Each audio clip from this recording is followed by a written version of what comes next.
108 নম্বর আয়াত সূরা তাওবা, আল্লাহ বলছেন ফিহি রিজালুন ইউহিব্বুনা আইয়াতাতাহহারু আল্লাহু ইউহিব্বুল মুত্তাহহিরিন। এটা খুব জরুরি। এবার একটু হাতে ঘা দিয়ে একটা কথা বলবো, আপনারা শুনবেন। এই আয়াতটা শুনেন। এই এলাকায় কিছু লোক আছে, তারা পবিত্রতা হাসিলকে পছন্দ করে, আল্লাহ তাদেরকে কি করেন? পছন্দ করেন। এই যে আয়াতটা, এই আয়াতের তাফসির করেছে বাংলাদেশে। তোমরা পেশাব পায়খানা করলে টিস্যু নিবে, ঢেল নিবে, কাশি দিবে, নাচানাচি করবে, 40 কদম হাঁটবে, তারপরে পানি নিবে। আল্লাহু ইউহিব্বুল মুত্তাহহিরিন, কারণ পবিত্রতা হাসিলকারীদেরকে আল্লাহ কি করেন? ভালোবাসেন। আরে ভাই, আপনি এই আয়াতটার ব্যাখ্যা দিলেন এইভাবে। এই আয়াত হলো দলিল, কুলুকের দলিল। কিসের?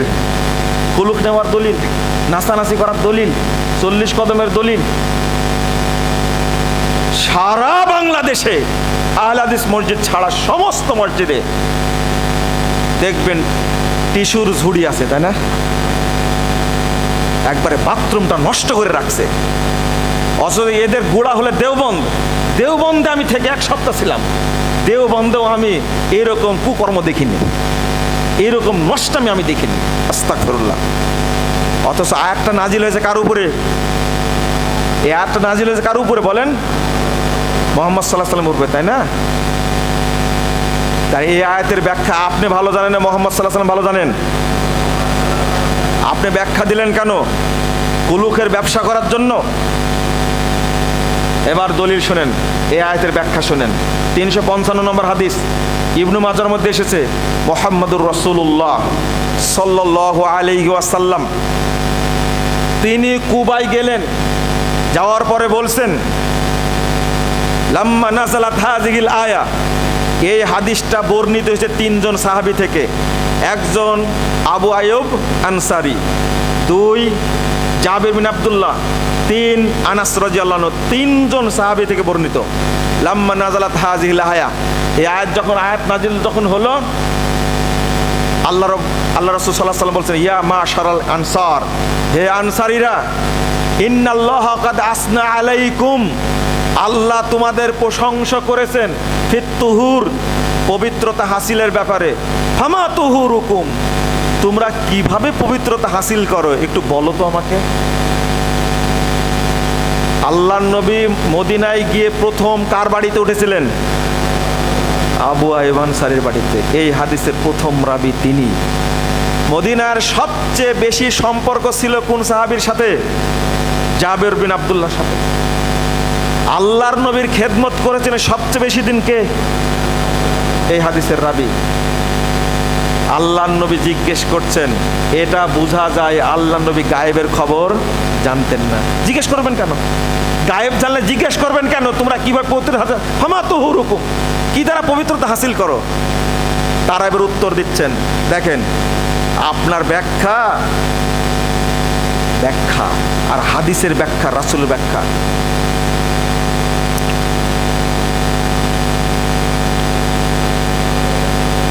জি আছে, এর মধ্যে আছে, এর মধ্যে আছে।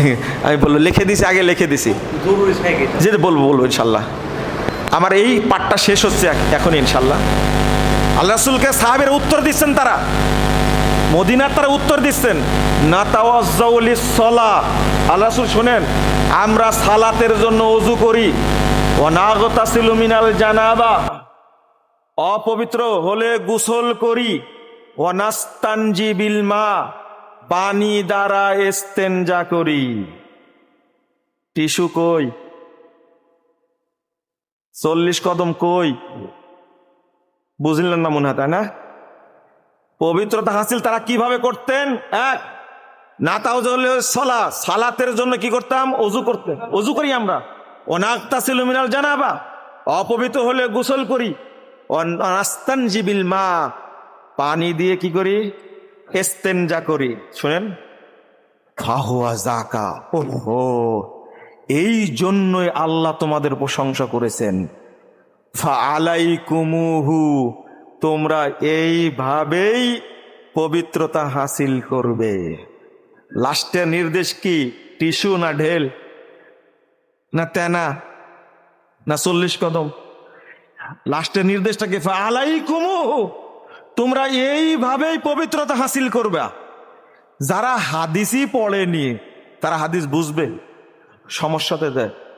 ফেকা পড়ে কুদরি হেদায়া সারে বেকা পড়ে মাথাটা পুরোটা গোবর বানা রাখছে, হাদিসের দিকে তো কান দেয়নি তারা কখনো, বুঝবে কেমনে এভাবে? সমস্যা তো এই জায়গায়। তাহলে বলেন, এই আয়াতের ব্যাখ্যা জানলাম কার কাছ থেকে? তা আপনার ব্যাখ্যা জানার দরকার আছে? বন্ধুরা আমার এই কথাগুলো অনেকেই পছন্দ করে না, কষ্ট পায়, কিন্তু মুখোশ উন্মোচন না করলে চলবে? চলবে না। মুখোশ উন্মোচন করাই লাগবে। অনেকেই করতে চায় না। শিয়াদের ব্যাপারে বললে গালি আমাকেই দেয় বেশি, তাই না? কিন্তু গালি খাই, কিন্তু মানুষ শুনুক তাও কিছুটা হলেও।